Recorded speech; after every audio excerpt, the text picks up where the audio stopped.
Hello, everyone. In this English episode, we will be focusing on English conversation. Listening to English conversation is an essential part of improving your English language skills. It can help you improve your listening, speaking, and comprehension skills. Our topic is the importance of English speaking skills in school education. Hey Robin, how's your English practice going? It's going well. But I wish I could improve my English speaking skills at school. If only we had more opportunities to practice there. Absolutely right. I feel the same way.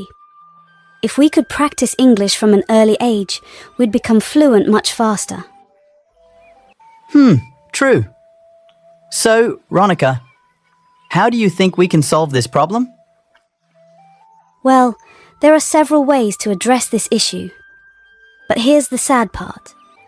In many schools, even the teachers struggle with English. How can they effectively help students?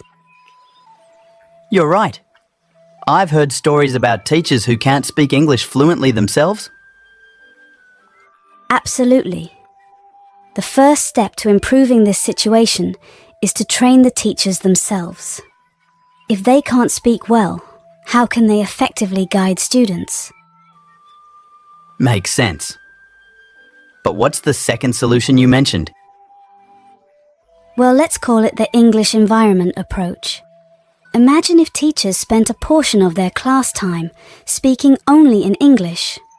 For instance, they could dedicate at least 5 minutes of each session to conversing exclusively in English with the students. Interesting idea. Do you think it'll really work? I'm confident it will. Consistent exposure to English during class time will help students become more comfortable with the language. Plus, it encourages teachers to improve their own English skills too. Wow, that's impressive. Now tell me, how are your teachers in school? Did they ever speak with you in English? Certainly. My teachers were quite proficient in English speaking, but I was too shy to engage with them. Sometimes the teacher would converse with me in English, but I'd get nervous every time. It's funny. I used to dislike English back then. Ha ha ha. Seriously? I can't believe it. Look at you now. You're so good at English. Thank you. I had to practice a lot, and I'm still learning, Why did you hate English initially? Well, one day my father and I were at the market, and we bumped into one of my teachers, a friend of my father's. He asked me a question in English, and I couldn't understand it.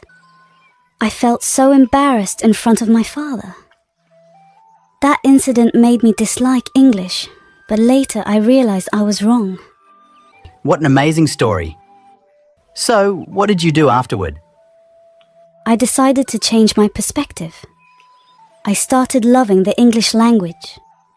I learned new words and practiced speaking.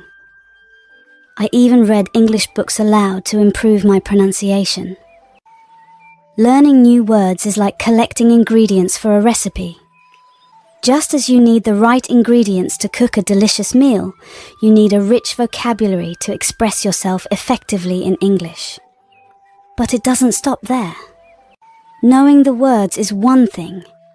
Knowing how to use them in sentences and conversations is equally important.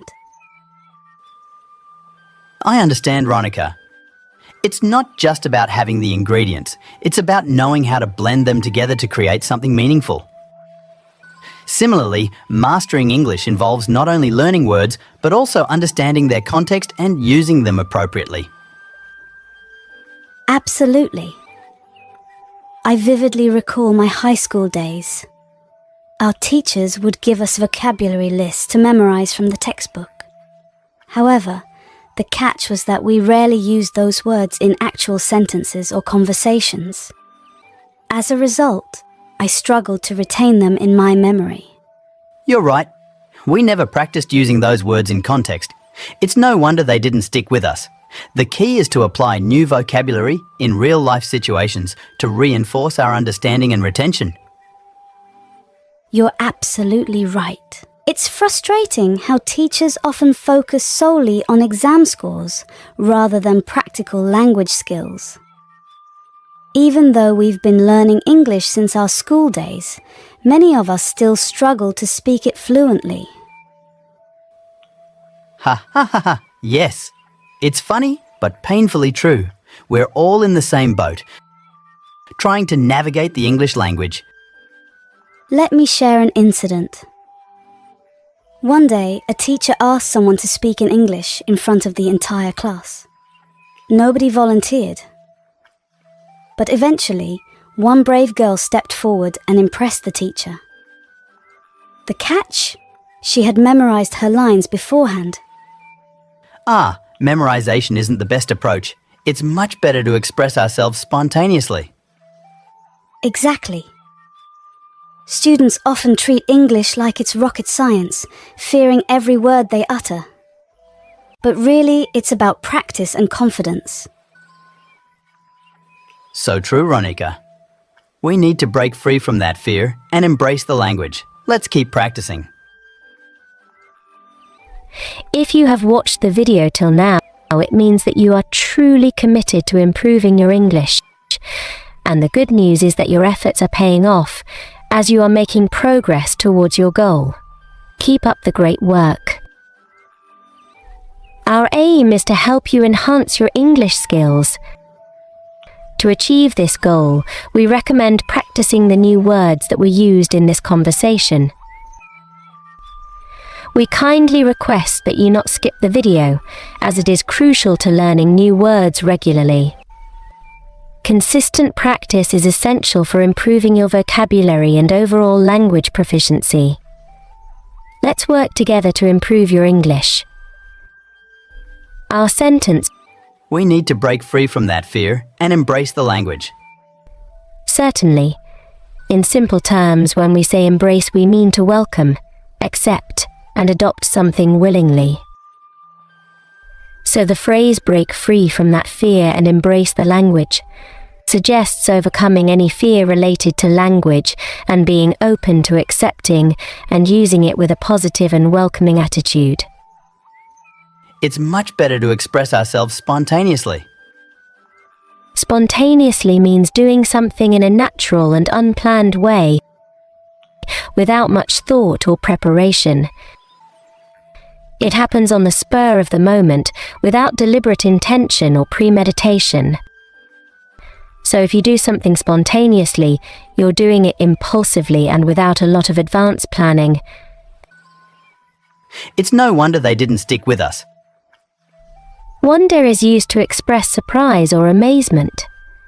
When the speaker says it's no wonder they didn't stick with us, they are suggesting that it's not surprising that those words didn't stay in their memory or become familiar. The use of wonder implies that there is a logical reason or explanation for the lack of retention or practice with those words. If you found the video helpful, please hit the like button and subscribe to my channel.